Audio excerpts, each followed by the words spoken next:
इथे धारेश्वर धबधबा आहे आणि धारेश्वर धबधबा कसा 6 टप्प्यामध्ये पडतोय ते तुम्ही इथे बघू शकता. डोळ्याचं पारणं फेडणारा हा नजारा आहे. आम्ही असं काय काय बघितलं फिरव्या काय काकांना काय सापडले? सापडले त्याला. 3 डोंगर क्रॉस करून तुम्ही या माळरानावर गुरं चरवण्यासाठी येतात दररोज सकाळ संध्याकाळ.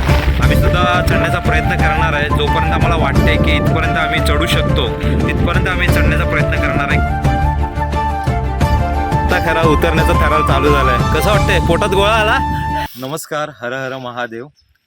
काल आपण मार्लेश्वरचं दर्शन घेतलं, तर आज बरोबर जसं कालच्या व्हिडिओमध्ये तुम्हाला मी सांगितलं होतं, याच्या आधीच्या व्हिडिओमध्ये, की आपण मार्लेश्वरच्या समोर असलेल्या लिंगाच्या डोंगरावर आज आपण जाणार आहोत. आणि लिंगाच्या डोंगरावरचा जो प्रवास आहे तो अतिशय जबरदस्त आहे.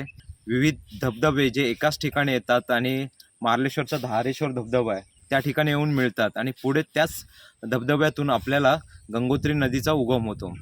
तर जिथे हे धबधबे अतिशय व्यवस्थितरित्या दिसतात, जवळजवळ 6 ते 7 टप्प्यांमध्ये हे धबधबे पडतात. निसर्गाचा सुखद अनुभव घेण्यासाठी आज आपण लिंगाच्या डोंगरावर प्रवास करणार आहोत.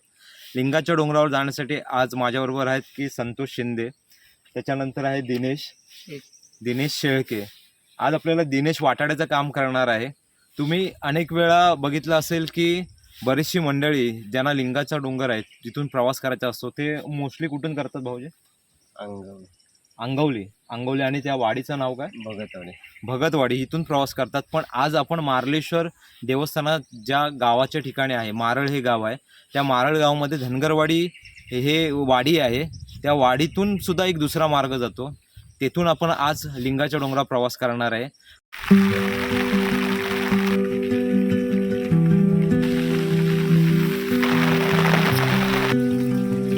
दिनेश, धनगरवाडीत एकूण म्हणजे किती घर आहेत? म्हणजे मारळपासून तर धनगरवाडी खूप लांब आहे आणि घरं किती आहेत तिथे? फक्त 10 घरं.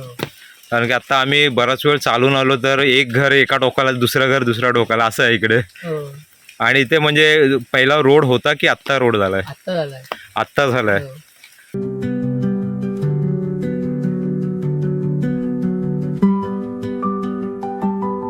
इथे तुम्ही पहिल्यांदाच येत आहे? 15 वर्षापूर्वी. आणि पावसाळ्यात पहिल्यांदाच येता की कसं काय? पहिल्यांदाच. आणि प्रणव, तू? पहिल्यांदाच. म्हणजे तुमच्या गावाजवळ लिंगाचा डोंगर आहे आणि तू पहिल्यांदाच येतोय. आज तो योगायोग आलाय. आणि दिनेशसाठी हा नेहमीचा मार्ग आहे, बरोबर ना?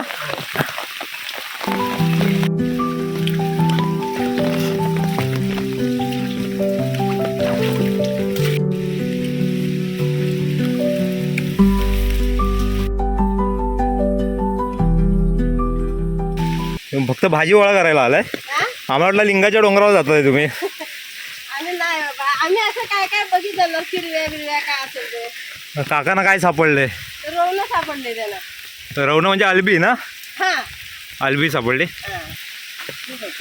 पण ही ओळखायची कशी? विषारी आपण असू शकते ना? नाही. फायनली माळ आलाय. काय थकलात? कसं वाटतंय वरती येऊन?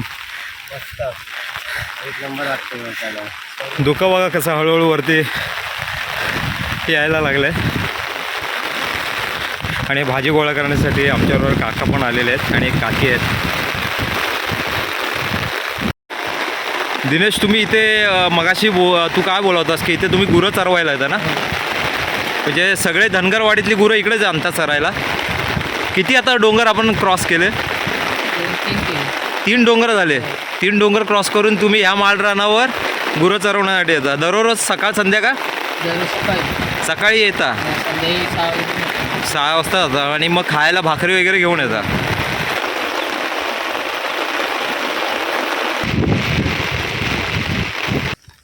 आपण या बाजूने चालत आलो.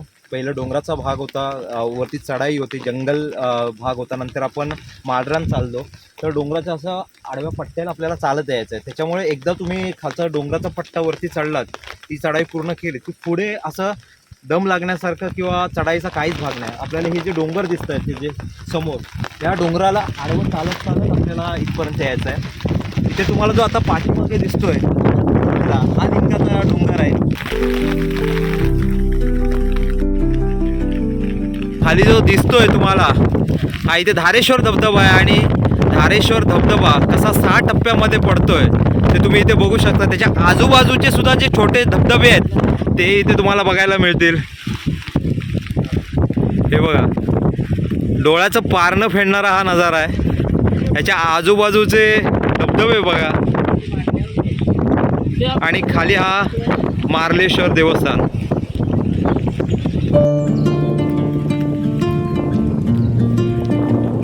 मंडळी, जो मार्लेश्वर धबधबा आहे त्याच्या बरोबर समोर हा लिंगाचा डोंगर आहे. म्हणजे हा पूर्ण लिंगाच्या डोंगराचाच भाग आहे आणि तुम्ही समोर बघताय की हा जो पोर्शन आहे तो चढणं किती कठीण आहे. आता काही मंडळी पुढे गेलेत, आम्ही सुद्धा चढण्याचा प्रयत्न करणार आहे. जोपर्यंत आम्हाला वाटते की इथपर्यंत आम्ही चढू शकतो तिथपर्यंत आम्ही चढण्याचा प्रयत्न करणार आहे. कारण की चढताना कदाचित ते शक्य होईल पण उतरताना तितकंच कठीण आहे.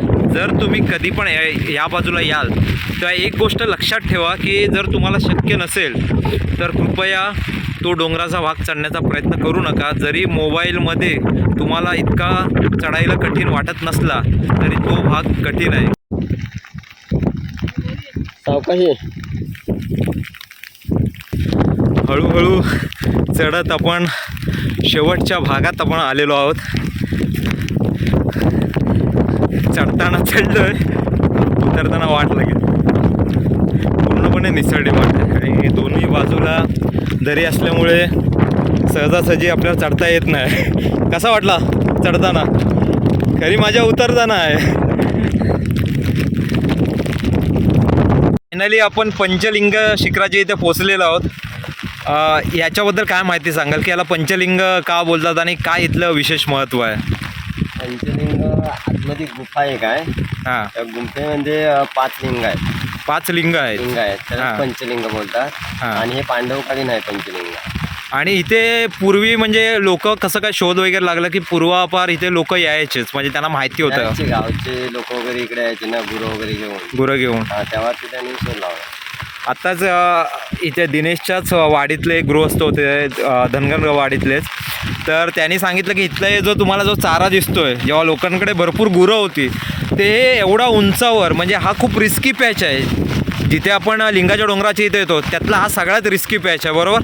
ते इथून ते हे गवत कापून खाली एवढा डोंगराच्या उतारावरनं त्या वाडीपर्यंत घेऊन जायचे, बरोबर. म्हणजे इथपर्यंत येणं आणि इथे सर्वाईव्ह करणं सोपी गोष्ट नाही आहे. आपण आता पुढे जाऊया, लिंगांचं दर्शन घेऊया आणि मग नंतर खाली उतरायला सुरुवात करूया. कारण की जोराची हवा सुरू झालेली आहे. तुम्ही बघू शकता की चारही बाजूला धुकं पसरलेलं आहे आणि या हवेमधून आपल्याला खाली उतरायचं सुद्धा आहे. चला पुढे जाऊया. पंचलिंगाचं शिखर आहे, त्याच्या बाजूने आपल्याला यावं लागते. इथे येताना आपल्याला थोडी काळजी घ्यावी लागते कारण की एका बाजूला संपूर्णपणे दरीचा भाग आहे आणि हा पंचलिंगाचं शिखर आहे. या शिखराच्या इथे थोडं आपण पुढे चालत आलो की आपल्याला ही छोटी गुफा दिसते आणि त्या गुफेमध्ये आपल्याला जायचं आहे. तिथेच 5 लिंग आहेत, बरोबर ना दिनेश? आपण वरती जाऊया, लिंगाचं दर्शन घेऊया.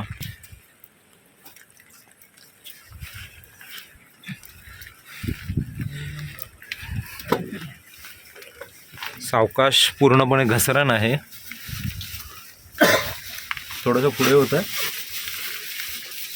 आणि इथे तुम्हाला पुढे जर गेलात तर तुम्हाला दिसतील की आता इथे स्पष्टपणे दिसत नाही आहेत पण इथे आरपार अशी हवा जाऊ शकते. एक नेडा टाईप आहे आणि इथे 5 मूर्त्या आहेत.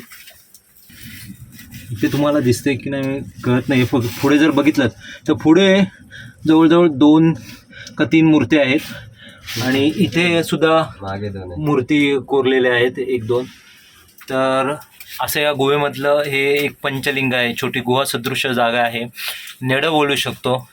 आणि खरोखर ज्याने जर ह्या स्वयंभू आहेत की नाही हे मला माहीत नाही, पण जर ह्या कोरलेल्या असतील तर त्याने कसं कोरल्या असेल तर ते एक जोगी गोष्ट आहे. आणि इथलं जे वाईब्स आहेत ते अतिशय पॉझिटिव्ह वाईब्स आहेत. त्याच्यामुळे तुम्हाला एक वेगळीच जाणीव इथे आल्यावर तुम्हाला होईल.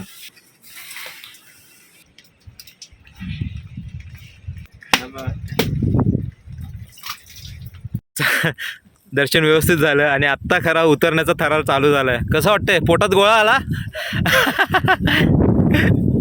सावकाश रे.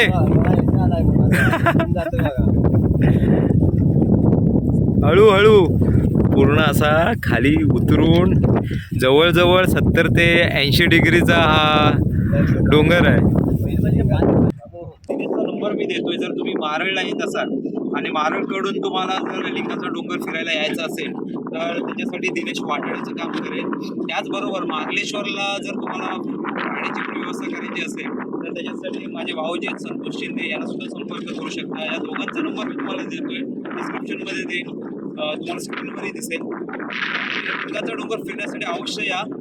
खूप जबरदस्त एक्सपिरियन्स आहे इथला. ज्या प्रकारे आपल्याला मार्लेश्वरचे धबधबे दिसतात आणि लिंगाचा डोंगर सर करण्याची जी मजा आहे ती बघण्यासाठी आणि ती अनुभवण्यासाठी तुम्हाला इथे यावं लागेल. तर महादेव.